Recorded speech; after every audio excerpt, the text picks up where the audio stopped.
Guys, അപ്പോൾ നമുക്കിന്ന് കുറച്ച് അരിയുണ്ട ഉണ്ടാക്കാം. ഞാനങ്ങനെ കുറച്ച് അരിയൊക്കെ എടുത്ത് ചീനച്ചട്ടിയിൽ വറക്കാൻ വേണ്ടി നോക്കി. പക്ഷേ ചീനച്ചട്ടിയിൽ വറക്കാൻ പറ്റുന്നുണ്ടായില്ല. ചെറിയ പാത്രം ആയതുകൊണ്ട് തന്നെ ഇളക്കാൻ വേണ്ടി പറ്റുന്നില്ല.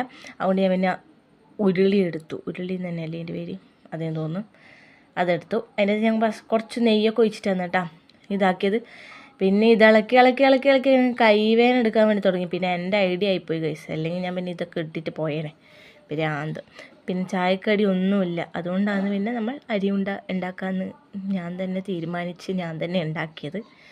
അങ്ങനെ കുറേ സമയം ഇളക്കി. പിന്നെ കുറച്ച് ബെല്ലവും തേങ്ങയും എല്ലാം കൂടി നമ്മൾ ചിരകിയിട്ട് അതിൻ്റെ ഒന്നിച്ചിട്ട് മിക്സിയിൽ നന്നായി അടിക്കുകയാണ്. ബെല്ലം ചിരകുന്നാണ്ടപ്പോൾ അതാ ഇച്ചു വന്നിട്ടുണ്ട്. ഇച്ചുവിന് ബെല്ലം ഭയങ്കര ഇഷ്ടമാണ്. അപ്പോൾ അതിൻ്റെ ഇടക്കിടക്ക് ഓനും കൊടുത്ത് നമ്മൾ ചെറിയ കലമ്പൊക്കെ ആയിട്ട് അവസാനം ഞാൻ സാധനമെല്ലാം റെഡിയാക്കി ഫാനൊക്കെ ഇട്ട് നന്നായിട്ട് ഇത് തണുപ്പിച്ചിട്ടാണ് ഇത് അടിക്കുന്നത് കേട്ടോ. അങ്ങനെ ഞാൻ ഒരു കൈ കൊണ്ട് ഫോണും ഒരു കൈ കൊണ്ട് അത് ഇടാനും നോക്കി. പക്ഷേ അങ്ങനെ നടക്കുന്നില്ല. അങ്ങനെ ഞാൻ ഫോൺ അവിടെ പിടിച്ചിട്ട് അതവിടെ വെച്ച് മെല്ലെ കുറച്ച് ഇട്ടിട്ട് അതൊന്ന് അടിച്ചെടുത്തു. ഫസ്റ്റ് അരി മാത്രമാണ് കേട്ടോ അടിച്ചെടുത്ത്. അരി നന്നായിട്ട് വറുക്കണം. പക്ഷേ എൻ്റെ കുറച്ചും കൂടി വറുത്ത് വരാനുണ്ടായിരുന്നു. അത് വയ്യ അമ്മ തിന്നപ്പോൾ പറഞ്ഞിട്ടുണ്ടായിരുന്നു.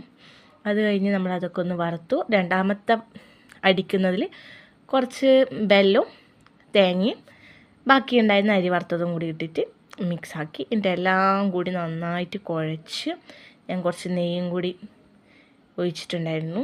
അങ്ങനെ